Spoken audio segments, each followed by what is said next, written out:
Hello नमस्कार दोस्तों, स्वागत है आपके अपने यूट्यूब चैनल मेहरा क्लासेस में। तो आज डेट है 25 अक्टूबर और आज से ही नवीन पंजीयन शुरू होने वाले हैं। जी हाँ दोस्तों, आप बिल्कुल सही सुन रहे हैं। हम बात कर रहे हैं एमपी गेस्ट फैकल्टी, जिसकी जानकारी हम ऑलरेडी आपको बता चुके हैं वीडियो के माध्यम से। लेकिन एक बार फिर से हम पूरी प्रक्रिया समझते हैं कि क्या करना है, कहाँ से आवेदन करना है, क्या फीस लगने वाली है, योग्यता क्या है और सारी प्रक्रिया खत्म होने में कितना समय लग सकता है। तो इसके रिगार्डिंग चलते हैं दोस्तों हम आगे की ओर। और आगे बढ़ने से पहले आप सभी से रिक्वेस्ट जरूर करना चाहेंगे, यदि आप हमारे चैनल पर नए हो तो चैनल को जरूर सब्सक्राइब कर लेना, ताकि जो भी लेटेस्ट अपडेट आए आप तक पहुंच सके। तो दोस्तों हम चलते हैं आगे की ओर। तो दोस्तों देख सकते हैं कि हम एमपी गेस्ट फैकल्टी भर्ती आज से ही न्यू रजिस्ट्रेशन होने जा रहा है। आज इसकी जो लिंक है एक्टिवेट हो जाएगी लगभग 12-1-2 बजे के बाद। ये लिंक एक्टिवेट होती है इवनिंग टाइम में, और इसकी जानकारी भी हम बता देंगे कि लिंक एक्टिवेट हुई है या नहीं हुई। और आपकी जानकारी के लिए हम आपको बता दें दोस्तों कि न्यू रजिस्ट्रेशन साल में एक ही बार होते हैं, और एक बार जब हमारा रजिस्ट्रेशन हो जाता है तो फिर हम उसी रजिस्ट्रेशन से, उसी आईडी से हम जब जब वैकेंसी आती है एमपी गेस्ट फैकल्टी की, तब तब हम इसमें चॉइस फिलिंग कर सकते हैं। लेकिन आईडी होना जरूरी है। और ये कहाँ से प्रोसेस होती है? ये एमपी हायर एजुकेशन डिपार्टमेंट से ये प्रक्रिया चलती है, और उसी के माध्यम से इसमें हम रजिस्ट्रेशन करेंगे, चॉइस फिलिंग करेंगे, और इसके बाद हमारा जो आवंटन पत्र आएगा उसके माध्यम से ही सारी प्रक्रिया चलती रहती है। तो एमपी हायर एजुकेशन डिपार्टमेंट से ये सारी प्रोसेस चलती है। तो दोस्तों और आगे बढ़ने से पहले हमारे चैनल पर नए हो तो चैनल को जरूर सब्सक्राइब कर लेना, क्योंकि लेटेस्ट अपडेट, जी हाँ दोस्तों, latest update MP guest faculty जन भागीदारी समिति मध्य प्रदेश में कहीं भी वैकेंसी आएगी तो चैनल के माध्यम से आप तक जरूर पहुंचेगी। तो चैनल को तो जरूर सब्सक्राइब कर लेना और अपने दोस्तों को भी शेयर करना, ताकि उन तक भी ये इंफॉर्मेशन पहुंच सके। वीडियो को लाइक भी करना दोस्तों, ठीक है ना, क्योंकि आप लाइक नहीं करते हैं।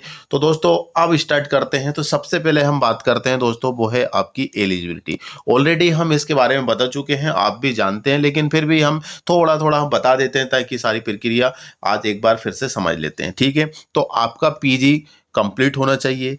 पीजी में आप यदि जनरल कैटेगरी से बिलोंग करते हैं तो 55% तो होना जरूरी ही है, ठीक है ना। वैसे तो 50% से नहीं होना चाहिए नीचे, है ना। बाकी हम इतना समझ लो कि 50% से, ठीक है, इतना समझ लो कि 50% से नीचे हमारे परसेंटेज नहीं होना चाहिए। क्लियर है? इसके ऊपर जितना जाएगा वो आपके लिए बेनिफिट है, ठीक है। पीजी के साथ आपका नेट, सेट या पीएचडी, तीनों में से एक है या दो है, कोई दिक्कत नहीं है।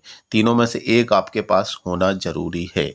अभी अभी नेट का रिजल्ट आया है, काफ़ी कैंडिडेट ये देख रहे हैं कि सर क्या स्कोर कार्ड से हम क्या फॉर्म फिल कर सकते हैं? बिल्कुल आप कर सकते हैं, लेकिन रजिस्टर जो वेरिफिकेशन होना है उस टाइम आपको दिक्कत हो सकती है। तो उनको आप समझाना, अपना सर्टिफिकेट दिखाना, उनको ईजिली तरीके से एक रिक्वेस्ट करना कि सर हम क्लियर कर चुके हैं, आप वेबसाइट देख लीजिए, ये स्कोर कार्ड देख लीजिए, उसकी प्रिंट दिखा दीजिए, और हो सकता है कि आपका वेरिफिकेशन कर दें, है ना। तो थोड़ी दिक्कत आ सकती है, आप उनको समझाएंगे तो वो हो सकता है कि आपका वेरिफिकेशन कर दें, लेकिन चांसेस कम रहेंगे क्योंकि आपके सर्टिफिकेट होना जरूरी है, ठीक है। इसके बाद एमपी डोमिसाइल सर्टिफिकेट आपके पास होना चाहिए, क्योंकि ये प्रक्रिया जो गेस्ट फैकल्टी के लिए निकल रही है ये सिर्फ मध्य प्रदेश के कैंडिडेट के लिए ही है। इसमें आउट ऑफ स्टेट के कैंडिडेट एलिजिबल नहीं है। यदि आप मध्य प्रदेश से हैं और आपके पास मध्य प्रदेश का मूल निवासी प्रमाण पत्र नहीं है तो भी आप आवेदन नहीं कर पाएंगे। इसीलिए ये आपके पास होना चाहिए, इस बात का जरूर ध्यान रखना। यदि इसके बाद आप SC ST OBC EWS और डिसेबल कैटेगरी से बिलोंग करते हैं तो इसका सर्टिफिकेट भी आपके होना चाहिए, क्योंकि इसके आपको 10% मिलते हैं टोटल पीजी के परसेंटेज पर। क्लियर है? यदि इसका है तो बिल्कुल आप इसका सर्टिफिकेट रखना। ऑलरेडी हम वीडियो की पब्लिश कर चुके हैं, सारी जो वीडियो बना चुके हैं, जो जानकारी है वो वीडियो के डिस्क्रिप्शन में जाइएगा, सारी लिस्ट लगी हुई है, आप एक एक करके देख सकते हैं जो भी जानकारी चाहिए। इसके बाद कुछ कैंडिडेट पूछ रहे हैं कि सर एप्लीकेशन फीस कितनी लगती है? तो दोस्तों application fees MP higher education बिल्कुल भी नहीं लेती है, ठीक है ना। कोई फीस नहीं है आपकी।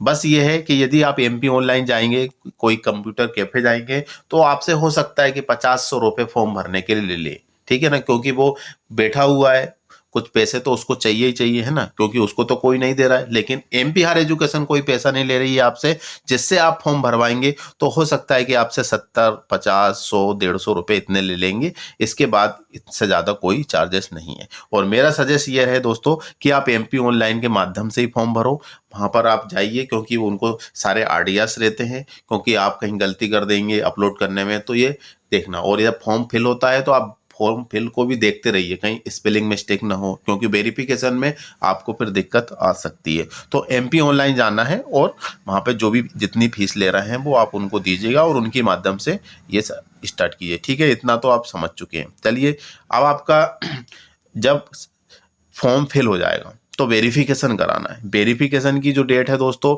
हम आपको बता दें, 26 से लेकर 6 नवंबर तक आप रजिस्ट्रेशन कर सकते, चॉइस फिलिंग कर सकते हैं। ठीक है, इसके बाद रजिस्ट्रेशन की जो डेट है वो ऑलरेडी आज पता ही है, आज से है, और कब तक रहेंगे वो 5 नवंबर तक रहेंगे। ठीक है ना, और इस तक हम वेरिफिकेशन करा सकते हैं। जो भी आप डॉक्यूमेंट्स इसमें फिलअप करेंगे, जो भी जानकारी आप डॉक्यूमेंट्स से कलेक्ट करके इसमें फिल करेंगे, तो आपको 2 सेट बनाना है। 2 सेट बनाकर आपको पहुंचना है सेंटर। ठीक है ना, सेंटर कहाँ है? हर एक डिस्ट्रिक्ट में गवर्नमेंट कॉलेज हैं, वह उसकी वीडियो भी हम पार्टिकुलर बना चुके हैं। वीडियो के डिस्क्रिप्शन में आप जाइए, उसको देखिए कहाँ है, और किसी भी सेंटर पर जाकर आप ये वेरिफिकेशन करा सकते हैं। अब रही बात चॉइस फिलिंग की। जी हाँ दोस्तों, चॉइस फिलिंग कब होगी और सीट कितनी है? तो इसके रिगार्डिंग दोस्तों क्या है कि जब ये सारी प्रक्रिया खत्म हो जाएगी 6 नवंबर, तो इससे पहले या इसके बाद आपके लिए एक नया टाइम टेबल जारी होगा। टाइम टेबल, ठीक है ना। टाइम टेबल कौन सा रहेगा? वो टाइम टेबल आपका रहेगा चॉइस फिलिंग का। चॉइस फिलिंग का जैसे कि हो सकता है कि 8 तारीख से लेकर 15 तारीख तक आप चॉइस फिलिंग कर सकते हैं। फिर इसके बाद आवंटन पत्र इस डेट को आएगा, इस डेट से लेकर इस डेट तक आप जिस कॉलेज में नाम आता है उस कॉलेज में जाकर रिपोर्टिंग कर सकते हैं। तो एक आपके लिए नया नोटिफिकेशन आएगा, टाइम टेबल आएगा, उसी को फॉलो करते हुए हम चॉइस फिलिंग करेंगे। रही बात सीट की, तो सीट जब आपकी आईडी कंप्लीट हो जाएगी, चॉइस फिलिंग के लिए लिंक एक्टिवेट हो जाएगी, तो जब अपन अपनी आईडी ओपन करेंगे तो आपकी आईडी में ही अपने सब्जेक्ट की लिस्ट आ जाएगी कि कौन से कॉलेज में और कहाँ है ये कॉलेज और उसमें सीट कितनी है, वो सब अपनी आईडी में ही दिख जाएगी। आईडी में ही आपको शो हो जाएगी, आपको कहीं नहीं जाना। ठीक है ना। कोई ये बोल रहा है कि इसमें 5 सीट है, 10 सीट है, उस पर आप विश्वास मत कीजिए, है ना। वो कर भी सकते हैं, क्योंकि आप एक्चुअल जो सीट रहेगी वो आपकी आईडी में ही दिखेगी, उन्हीं के और उसमें आप कौन कौन सी चॉइस फिलिंग करेंगे वो आप कर सकते हैं। अब इसके बाद कौन सी चॉइस फिलिंग करना है, कौन सी नहीं करना है, और ज्वाइनिंग नहीं करने पर क्या दिक्कत आ सकती है, वो हम नेक्स्ट वीडियो में बताएंगे। अभी तो सिर्फ हमें रजिस्ट्रेशन करना है और वेरिफिकेशन कराना। चॉइस फिलिंग के लिए आपको थोड़ा सा इंतजार करना होगा। तो ये सारी प्रक्रिया है। लिंक आज लगभग 2-3 बजे के बाद ही एक्टिवेट होती है। लिंक वेबसाइट भी हम आपको बता चुके हैं, एमपी हायर एजुकेशन। चलिए हम एक बार फिर से हम आपको बता देते हैं कि इसकी वेबसाइट क्या होती है ना। तो यहीं पे हम सर्च कर लेते हैं। चलिए ठीक है, अब यहाँ पे हम सर्च कर लेते हैं और यहाँ पे हम सर्च कर लेते हैं एमपी हायर एजुकेशन। ठीक है, एमपी हायर एजुकेशन।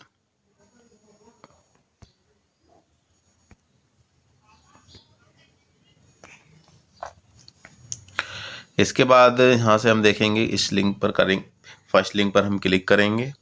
क्लिक करने के बाद कुछ ही सेकंड में हम इसकी जो ऑफिशियल वेबसाइट है वो हम पहुंच जाते हैं। यहाँ पे आप देख सकते हैं कि ऑफिशियल वेबसाइट पर पहुंच चुके हैं। हाँ दोस्तों, एक बात और है कि जो कल लिस्ट आने वाली थी आवंटन पत्र की, वह लिस्ट अभी तक नहीं आई है। ठीक है ना।